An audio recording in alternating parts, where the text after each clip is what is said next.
તો વિદ્યાર્થી મિત્રો, આજે વાત કરીશું ધોરણ 5 અને વિષય પર્યાવરણના સંપૂર્ણ મોસ્ટ આઈએમપી પ્રશ્નપત્રનું સોલ્યુશન મેળવીશું। એ પહેલાં ચેનલની અંદર પ્રથમ વખત આવ્યા છો તો વિદ્યાર્થી મિત્રો ચેનલને ખાસ સબસ્ક્રાઇબ કરવા નમ્ર વિનંતી છે।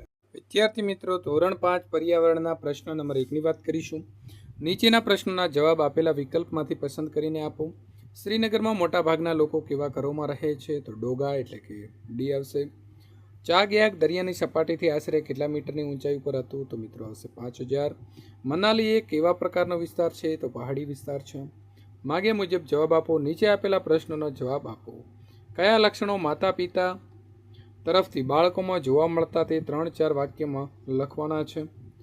અથવા મિત્રો તમે અહીં વારસાગત રોગ એટલે શું અથવા કોઈ પણ 4 વારસાગત રોગોના નામ લખી શકો છો। તો આપણે લક્ષણો જોઈએ તો બાળકોની અંદર તેમના માતા પિતા તરફથી આંખોના રંગ, વાળનો પ્રકાર, સીધા કે વાંકડિયા, ચામડીનો રંગ, નાકનો આકાર, ઊંચાઈ જેવા શારીરિક લક્ષણો વારસામાં મળે છે।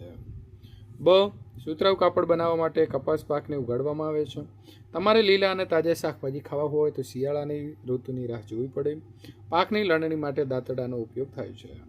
પ્રશ્ન નંબર 3, નીચેના પ્રશ્નોના ટૂંકમાં જવાબ આપો। તમે ખાધેલ ગરમ વસ્તુ વિશેના તમારા અનુભવો વિશે 2-3 વાક્યની અંદર તમારે લખવાનું છે। જ્યારે આપણે કોઈ ખૂબ જ ગરમ વસ્તુ જેમ કે ગરમ ચા કે શીરો ખાઈએ છીએ ત્યારે જીભ ઉપર બળતરા થાય છે અને ક્યારેક જીભ દાજી જાય છે। હૃદયના ધબકારા સામાન્ય કરતાં ક્યારે વધી જાય છે?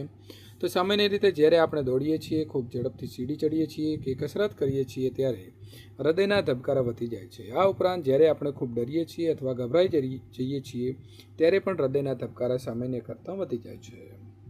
મિત્રો, અહીં આપણે જોડકા જોડવાના છે। તો પ્રશ્ન નંબર 1, સૌથી મોટી ગુજરાતની નદી કઈ છે? તો આવશે ડી નર્મદા। સૌથી ઊંચો પર્વત કયો છે? તો મિત્રો આવશે ગિરનાર। ગુજરાતનો પક્ષી અભયારણ્ય તો આવશે નળ સરોવર। ગુજરાતનું ગિરિમથક તો આવશે સાપુતારા। અને ગુજરાતના મિત્રો સિંહ અભયારણ્ય તો આવશે સાસણ ગીર એટલે કે બી। તો અહીં આપેલા જવાબ છે તે પ્રકારે આપણે લખવાના રહેશે। પ્રશ્ન નંબર 5, તમે કરેલા પ્રવાસનું વર્ણન 2-3 વાક્યમાં કરો। ગયા ઉનાળામાં હું મારા પરિવાર સાથે સાપુતારાના પ્રવાસે ગયો હતો। ત્યાં અમે ઊંચા પહાડો, સુંદર તળાવ અને સનસેટ પોઈન્ટ જોયા। પ્રશ્ન નંબર 6, સૂચના પ્રમાણે કરવાનો છે। 2-3 વાક્યમાં જવાબ આપો। જ્યારે તમે લાંબા સમય સુધી શાળાએ જઈ શકો તેમ ન હોય ત્યારે તમારા અભ્યાસ ન બગડે તે માટે શું કરશો? તો હું ઘરે રહીને અભ્યાસ કરવા માટે પાઠ્યપુસ્તક વાંચીશ અને મારા મિત્રો પાસેથી વર્ગમાં ચાલેલા અભ્યાસની માહિતી મેળવીશ। નંબર 2, તમે કઈ કઈ રમત રમો છો? તો રમતની અંદર તમને કેવી મુશ્કેલી પડે છે તે ટૂંકમાં લખો। હું કબડ્ડી, ખોખો અને ક્રિકેટ જેવી રમત રમું છું। રમતી વખતે ક્યારેક મેદાનમાંની જગ્યા જે છે તેની અંદર અછત પડે છે। બ.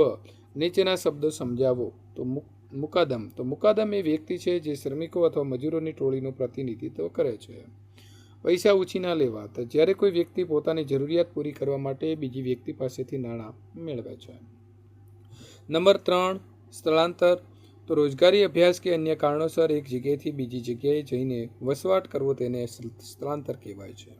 લોન લેવી, તો બેંક કે કોઈ સંસ્થા પાસેથી વ્યાજ મોટી રકમ મેળવવી જે ચોક્કસ સમયગાળાની અંદર હપ્તેથી પાછી આપવાની હોય તો તેને લોન લેવી કહેવાય છે।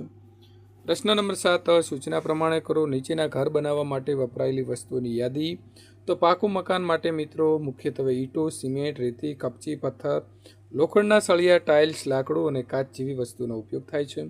ભૂંગો, તો કચ્છના રણ વિસ્તારમાં જોવા મળતા ભૂંગા બનાવવા માટે માટી, ઘાસ, લાકડાની ડાળીઓ, વાંસ અને છાણનો ઉપયોગ કરવામાં આવે છે। તેની છત ઘાસ અને નળિયામાંથી પણ ઢાંકવામાં આવે છે। મને ઓળખો, તો હું તાત્કાલિક સારવાર માટે ડાયલ થતો નંબર છું તો 108।